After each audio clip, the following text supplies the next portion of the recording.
والشمس تجري لمستقر لها ذلك تقدير العزيز العليم. بات میں یہاں پر بتا دوں کہ ہم اکثر و بیشتر ہم دین کی باتیں سنتے رہتے ہیں. ہفتے میں ایک مرتبہ جمعہ بھی ہوتا ہے، علماء کرام آتے ہیں، اللہ اور اس کے رسول کی باتیں بتاتے ہیں، اور موقع ملتا ہے تو ہم اجلاس بھی کراتے ہیں، جلسہ جلوس بھی کراتے ہیں، اس میں بھی نبی اور رسول کی باتیں ہم سنتے ہیں، قرآن اور حدیث کی باتیں سنتے ہیں. لیکن ہمارے دلوں پر اثر کیوں نہیں ہو رہا؟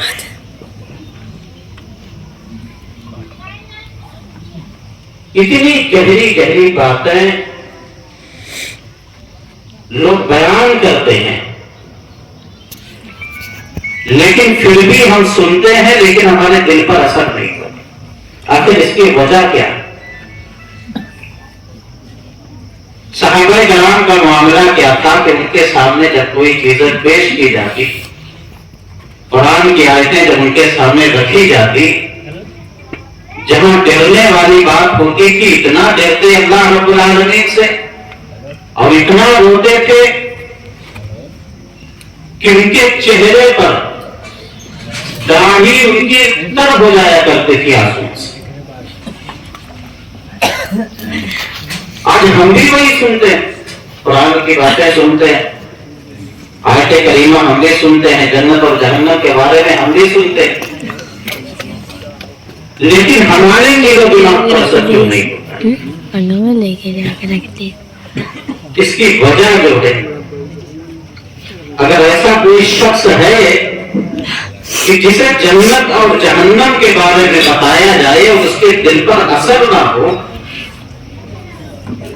تو وہ یہ سمجھ لے کہ اس کے دل پر سیاہی لگ چکی. کیونکہ مثال میں آپ کو دوں، جس طرح سے یہ پین ہے نا، اس کے اندر ایک ریفل ہوتی ہے. اب اس ریفل کو اگر ہمیں تکلیف پہنچانا ہے، اسے توڑنا ہے، تو سب سے پہلے اس اوپر جو لگا ہوا جو کور ہے نا، اس کو پہلے ہٹانا پڑے گا، پھر ہم اس کے اندر کچھ ہم کر سکتے ہیں. لیکن جب یہ ہٹے گا نہیں تو پھر اثر کیسے ہوگا اس پر؟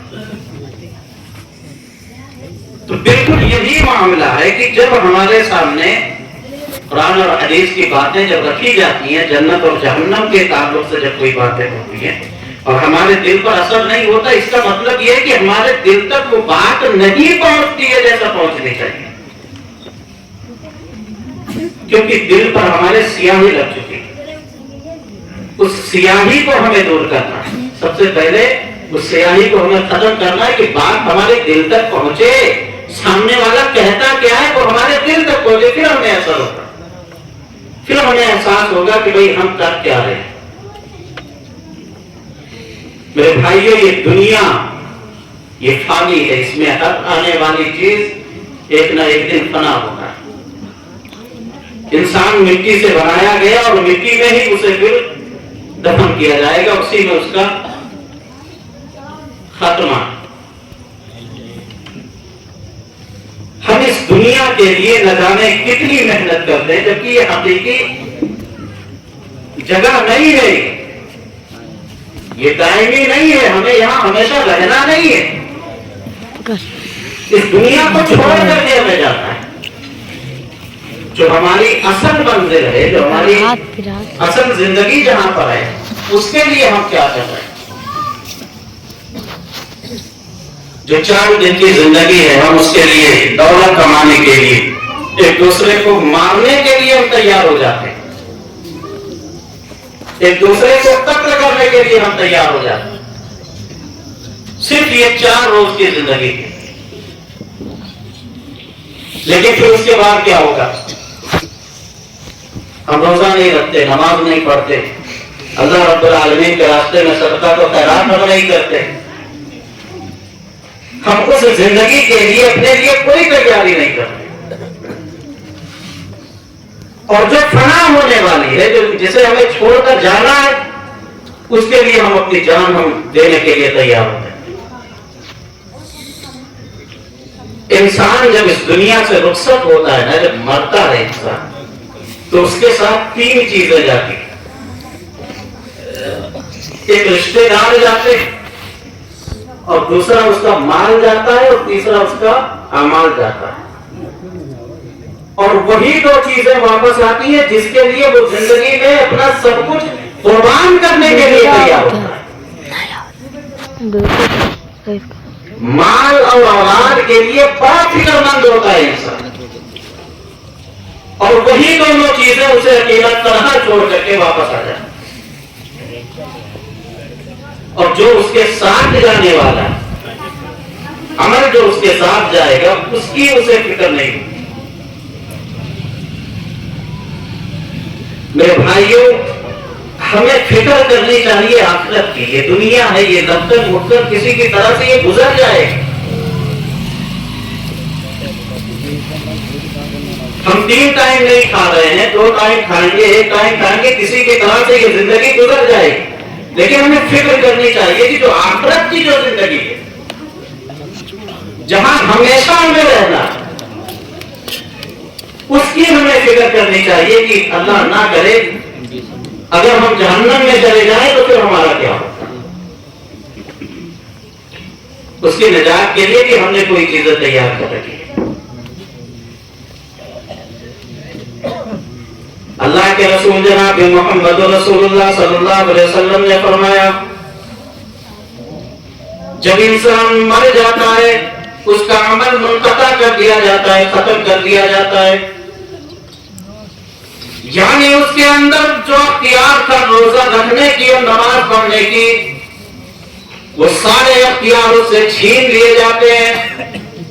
مرنے کے بعد وہ نماز نہیں پڑھ سکتا، مرنے کے بعد وہ روزہ نہیں رکھ سکتا، مرنے کے بعد وہ صدقات و خیرات نہیں کر سکتا۔ 3 چیزیں ایسی ہیں جو مرنے کے بعد بھی اسے فائدہ دینے والی ہے۔ پہلی چیز صدقہ جاریہ ہے، یعنی کوئی انسان اگر مدرسہ بنا دیتا ہے، مسجد بنا دیتا ہے، یا کوئی ایسی چیز تعمیر کر دیتا ہے، پیڑ یا پودے لگا دیتا ہے جس سے لوگ فائدہ حاصل کریں، تو جب تک لوگ اس سے فائدہ حاصل کریں گے اس وقت تک اسے اللہ رب العالمین ثواب پہنچاتا رہے گا، اس کے نام ایمان میں۔ اور دوسری چیز اس کا علم ہے۔ دنیا میں اگر اس نے اپنا علم اگر کسی کو دیا اور لوگ اس علم سے فائدہ اٹھا رہے ہیں، تو کس بنا پر بھی اللہ رب العالمین اس کے نام اعمال میں نیکیاں ڈالتا رہے گا۔ اور تیسری وجہ نیک اولاد ہے۔ نیک اولاد اگر وہ اپنے باپ کے لیے دعا کرے گی تو اس دعا کو بھی اللہ رب العالمین قبول کرے گا اور اس کے نام اعمال میں نیکیاں ڈالتا رہے گا۔ باپ قبر میں سویا ہوا ہے، اس کے پاس اب کوئی چارہ نہیں ہے کہ نیکیاں کسی طرف سے آ جائے۔ اب وہ انتظار کر رہا ہے کہ کاش میرا بیٹا یا میری بیٹی یا میری بیوی ایک مرتبہ ہاتھ اٹھا کر کے میرے حق میں یہ دعا کر دے کہ رب العالمین تو میرے باپ کو تجھے نسل فردوس دے جگہ پہ۔ باپ قبر میں لیٹا ہوا ہے، دعا کا انتظار کر رہا ہے، لیکن بیٹا دنیا کے اندر یہ گلچھڑے اڑا رہا ہے، موبائل میں پڑا ہوا ہے، وہ فری فائر کھیل کر کے وہ اپنا وقت گزار رہا ہے۔ باپ وہاں اپنے بیٹے کی دعا کا انتظار کر رہا ہے کہ کاش میرا بیٹا میرے حق میں دعا کر دیتا۔ میرے بھائیوں، بیٹے کو فرصت نہیں ہے کہ وہ اپنے باپ کے لیے دعا کرے، بیٹے کو فرصت نہیں مل رہی ہے، اسے گیم کھیلنے سے، گلچھڑ اڑانے سے، ہوٹلوں پر بیٹھ کر کے گپ شپ لگانے سے اسے فرصت نہیں مل رہی ہے۔ وہ خود اپنے لیے دعا نہیں کر پا رہا ہے تو اپنے باپ کے لیے وہ دعا کہاں سے کرے؟ ہم اپنے بچوں کو یہ تعلیم نہیں دے رہے ہیں، ہم اسے ڈاکٹر بنا رہے ہیں، انجینئر بنا رہے ہیں، دنیا کی ساری تعلیم ہم اسے مرنے کے بعد کام آنے والی نہیں ہے. بیٹے کو جب معلوم نہیں ہے کہ باپ کے ہم نے اس کے مرنے کے بعد کیا دعا کی جائے تو پھر ایسی اولاد اپنے باپ کے حق میں کیسے دعا کر سکتی؟ ہم نے سکھایا نہیں کبھی اسے. صبح ہوتی ہے 5 بجے ہم اپنے بچے کو اٹھا دیتے ہیں کہ بیٹا اسکول جانا، لیکن ہمیں توفیق نہیں ہوتی کہ ہم اس کے لیے یہ بھی ہم اسے نصیحت کریں کہ بیٹا اٹھ جاؤ، فجر کی اذان ہو گئی ہے، نماز بھی پڑھنا. ہم اس کی تنبیہ نہیں کرتے اپنے بچوں. ہمارے بچے نمازی نہیں ہیں، دیندار نہیں ہے، تو پھر وہ ہمارے حق میں دعا کہاں سے کریں گے؟ اگر انسان کے مرنے کے بعد اگر وہ چاہتا ہے کہ ہمارے حق میں دعا کی جائے، ہمارے اذان میں کمی ہو، تو اسے چاہیے کہ وہ اپنے بچوں کو، اپنی اولاد کو وہ دیندار بنائے، اسے نماز پڑھنے کے لیے کہے. بھائی جب وہ مسجد میں جائے گا تبھی نہ وہ رب العالمین سے دعا کرے گا. جب وہ دنیا سے کٹ کر کے جب وہ اللہ رب العالمین کے دربار میں آئے گا تو ظاہر سی بات ہے کہ وہ کوئی نہ کوئی سوال وہ رب العالمین سے کرے گا ہی کرے. لیکن جب وہ مسجد میں خود نہیں آئے گا تو پھر وہ دعا کیسے کرے گا؟ تو میرے بھائیوں، ہم اگر چاہتے ہیں کہ ہمارے حق میں دعا کرنے والے اگر کوئی ہو، ہماری اولاد ہمارے حق میں دعا کرے، ہمارے بیوی بچے ہمارے حق میں دعا کریں، تو پھر ہمیں انہیں دیندار بنانا پڑے گا. انہیں نماز کے پڑھنے کے لیے انہیں حکم دینا پڑے گا. اور یہ مشورہ نہیں دینا بھائی بچوں کو، کیونکہ مشورہ اور حکم میں بڑا فرق ہوتا ہے. مشورہ کہتے ہیں کہ بھائی ہم فلاں چیز کرنے کے لیے آپ کو کہہ رہے ہیں، اب آپ کے دل میں اگر آئے آپ کرو اور پھر نہ آئے تو نہ کرو. یہ مشورہ ہے، بھائی ہم نے مشورہ دے دیا. لیکن یہاں مشورہ نہیں دینا، حکم دینا ہے بات ہے اپنے بچوں. کیونکہ میرے بھائیوں، قبر میں جانے کے بعد پھر آپ کو مہلت نہیں ملے گی نماز پڑھنے سے. اگر باپ اگر قبر میں ہے، عذاب میں مبتلا ہے، تو ظاہر سی بات ہے کہ وہ ہمیشہ یہی فکر میں رہے گا کہ کاش میرا بیٹا ایک مرتبہ ہاتھ اٹھا کر کے دعا کرتے، کاش میں اپنے بچوں کو نماز پڑھایا ہوتا، کاش میں اپنے بچوں کو دین کی تعلیم دی ہوتی. تو ظاہر سی بات ہے کہ وہ ہمارے لیے دعا کرتے. لیکن میرے بھائیوں، ہم اس کی فکر نہیں کرتے.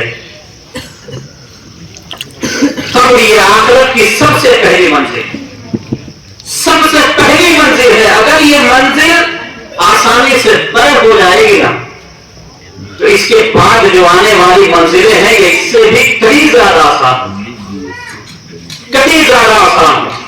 لیکن اگر یہ منزل سخت ہو گئی تو اس کے بعد جو آنے والی منزلیں ہیں یہ اس سے بھی کہیں زیادہ سخت ہوں گی، جسے پار کرنا بڑا مشکل ہو جائے گا. اللہ رب العالمین فرماتا ہے یثبت اللہ الذین آمنوا بالقول الثابت فی الحیات الدنیا وفی الآخرہ. ایمان والوں کی پکی بات یعنی کلمہ طیبہ کے ذریعے دنیا اور آخرت میں بھلائی دی جائے گی، عطا کی جائے گی. دنیا میں بھی انہیں ثابت قدم، یہی پکی بات، یہی کلمہ طیبہ انہیں ثابت قدم رکھے گی. اور مرنے کے بعد آخرت میں بھی جب قبر کے اندر جب فرشتے سوال کریں گے منکر نکیر، جب سوال کریں گے تو وہاں پر بھی وہ شخص گھبرائے گا نہیں، ڈرے گا نہیں ان سے، صرف اسی کلمہ طیبہ کی وجہ سے. اللہ کے رسول جناب محمد رسول اللہ صلی اللہ علیہ وسلم بیان فرماتے ہیں کہ جب مردے کو دفن کر دیا جاتا ہے، قبر کے اندر اتار دیا جاتا ہے، اور لوگ جب پیچھے مڑ کر جانے لگتے ہیں تو وہ مردہ اپنے کان سے جانے والوں کے جوتوں کی آہٹ کو محسوس سے سنتا ہے. اور پھر اس کے بعد 2 فرشتے اس کے پاس آتے ہیں، اسے بیٹھا دیتے ہیں، سوال کرتے ہیں من رب، کرتے ہیں رب کون ہے. اگر وہ بندہ مومن ہوتا ہے تو کہتا ہے ربی اللہ،